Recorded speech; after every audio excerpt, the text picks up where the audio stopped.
Welcome back to the open ground. Today's exploration: failure as the truer witness of meaning, a perpetualist response. What spawned this reflection? This exploration arises in response to a recent discussion between an atheist, a Christian, and a psychiatrist spiritual thinker on the so-called purpose crisis. The statistics they cited were stark. 9 in 10 young people in the UK report their lives lack purpose. 3 in 5 young Americans feel the same. Church attendance among the young has, for the first time in decades, spiked upward. The panelists offered familiar answers. The Christian argued that God has made us for a purpose, and the purpose flows from divine meaning. The atheist pressed back with the paperclip problem. If a creator can decree any purpose, even one as absurd as manufacturing paperclips, then being given purpose is not enough to make life meaningful. The psychiatrist reframed the issue in pragmatic terms. Purpose can be cultivated through control, active challenges, and spiritual practice, measurable in percentage gains of resilience and reduced suicidality. Each voice reflects a traditional option. Religion restores meaning, atheism critiques arbitrariness, psychology manages symptoms.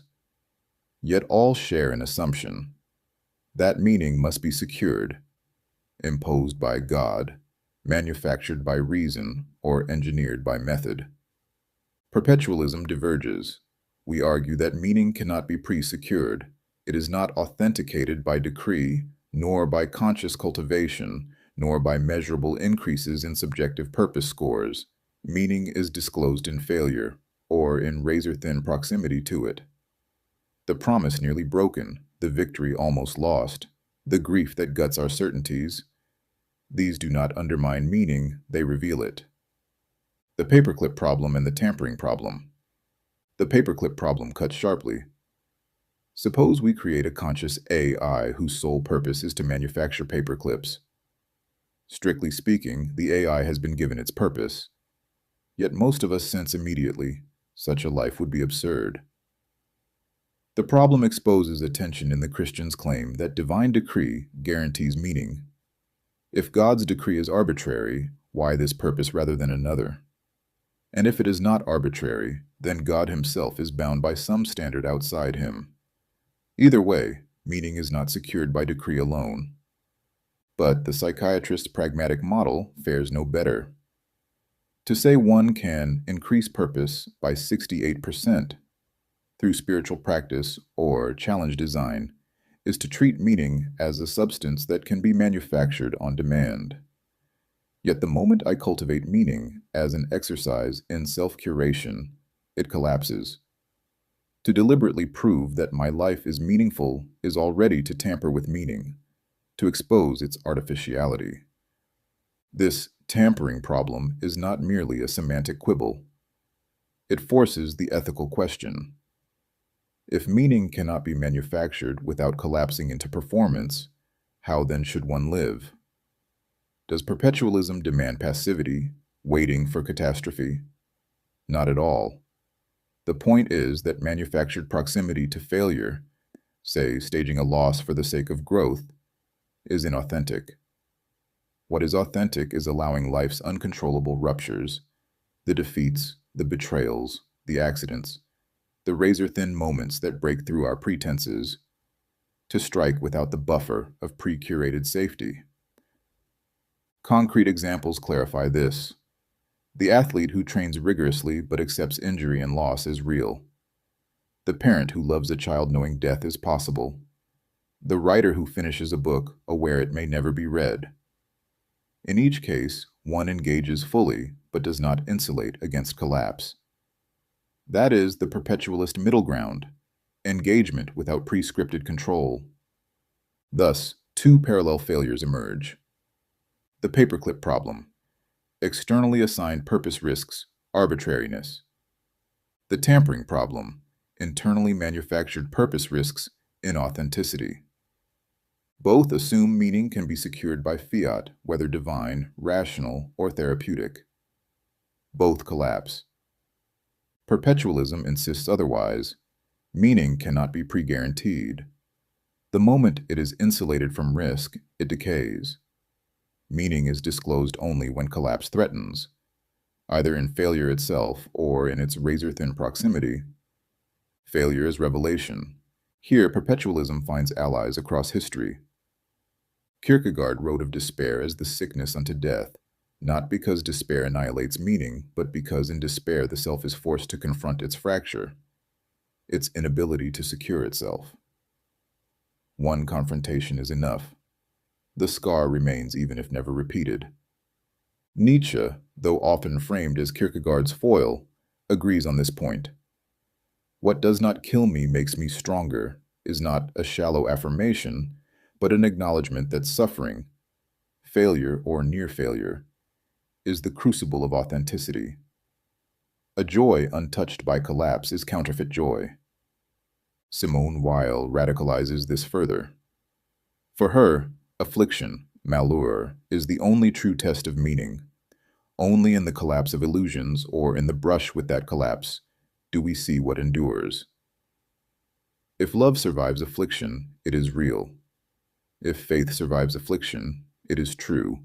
Ernest Becker, in The Denial of Death, diagnosed our entire cultural architecture as an evasion of failure's final form, mortality.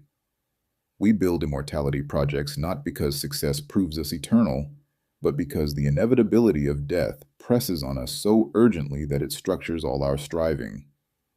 From a perpetualist perspective, the convergence is clear. Failure is not the enemy of meaning, but its grammar. And even a razor-thin proximity to it is sufficient to disclose meaning's weight. What counts as razor-thin cannot be manufactured. It is defined only in lived experience, when collapse was genuinely possible, not a safe rehearsal, but an actual brink. But how often must collapse strike? Here the distinction is crucial. Existentially, one scar suffices.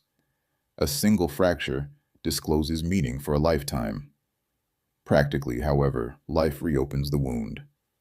New failures disclose new dimensions, not because the old scar fades, but because depth is infinite. The scar endures, but life cuts again and again, awakening us to further layers of meaning. Success as concealment, and sometimes revelation. If failure reveals, success often conceals.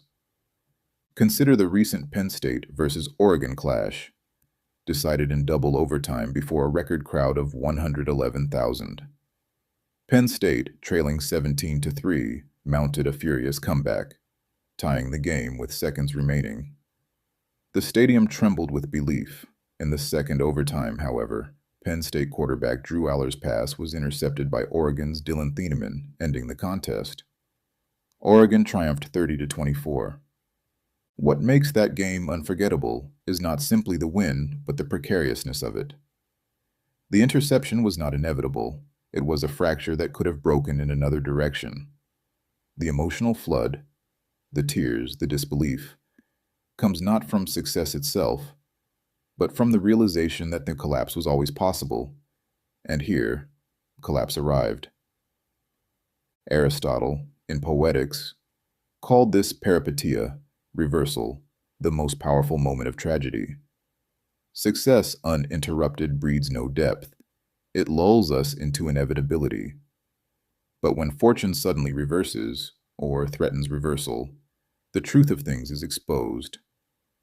And yet, not all success conceals.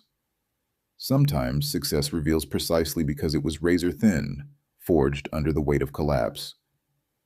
Oregon's victory was not sterile triumph, but survival at the brink. Success that bears the scar of near failure shares in failure's power of disclosure. Success without proximity is illusion.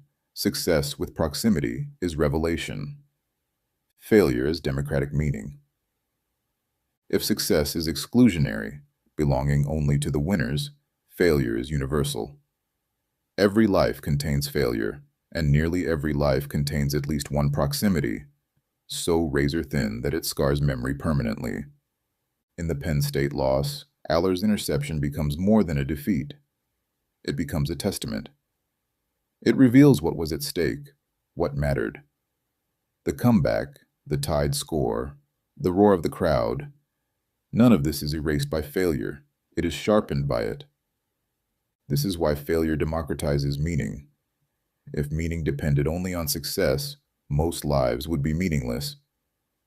But if meaning is disclosed in failure, or in the thin proximity to it, then every life is saturated with disclosure.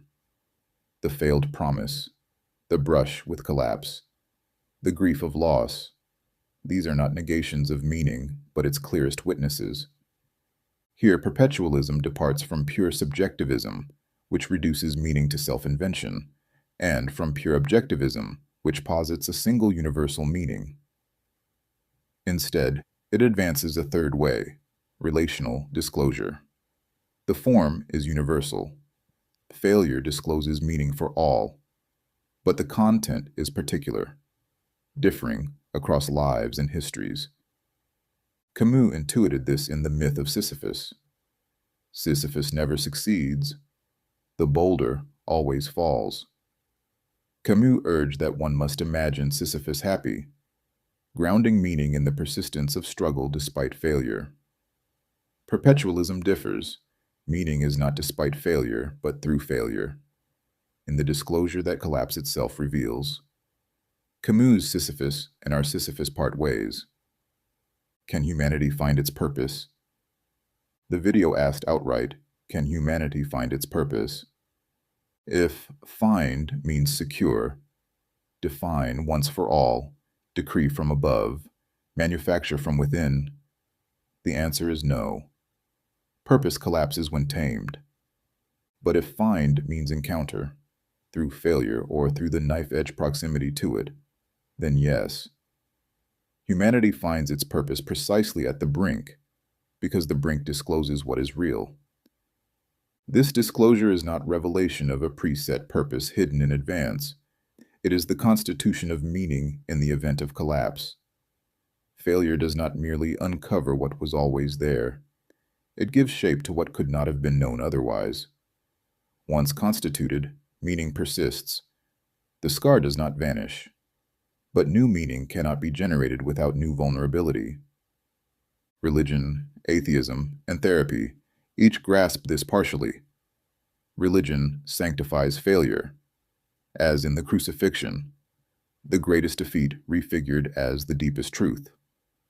Whether one holds that the crucifixion was foreordained or not, what mattered phenomenologically was that it was experienced as collapse, both for Jesus and his witnesses. Atheism strips away illusions and confronts failure head-on. Therapy helps us survive failure practically, reorienting the self. But none abolish failure. Each is, at its best, a grammar for enduring it. The Perpetualist claim. Perpetualism insists that meaning is not proven in success but disclosed in collapse, or in the razor-thin proximity where collapse could have reigned. The crucial equilibrium. Balance as dynamic relation only breathes because fragility is real. A promise that cannot be broken is meaningless. A game that cannot be lost is sterile. A life insulated from collapse is hollow. Humanity's purpose, then, is not to escape failure, but to continually discover itself in its shadow. One scar, one fracture, one interception, one broken promise. These are enough. They disclose more about meaning than decades of uninterrupted success. Meaning is disclosed in failure, or in razor-thin proximity to it, never in security or inevitability. What do you think? Let me know below in the comments. For the minds that are ready, until next time.